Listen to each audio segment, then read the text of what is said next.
नमस्कार शेतकरी मित्रांनो, शेतकरी ब्लॉगमध्ये आपलं स्वागत आहे मित्रांनो.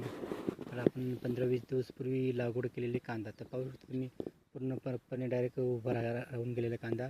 आणि हा सोयाबीन आहे. तर त्याला आपण तणनाशक फवारणी दिल्यानंतर तो सगळं जळून जाईल. आणि आपण 15 ते 20 दिवसाचा कालावधीत पहिले लागवड केलेला कांदा आहे हा. आणि आज नेमकी लागवड करायचं चालू आहे मित्रांनो.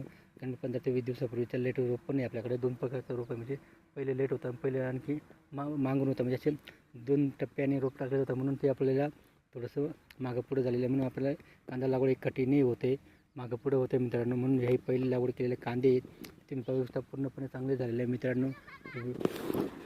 तर मित्रांनो असं पद्धतीने आपले कांदा लागवड केलेला आहे. तर तुम्ही पाहू शकता असं पूर्णपणे कांदा पूर्ण जगून गेलेला आहे. अशा पद्धतीने आपण कांदा लागवड केलेला आहे मित्रांनो. व्हिडिओ आवडला तर लाईक शेअर कमेंट नक्की करा. आमच्या चॅनल सबस्क्राईब करा.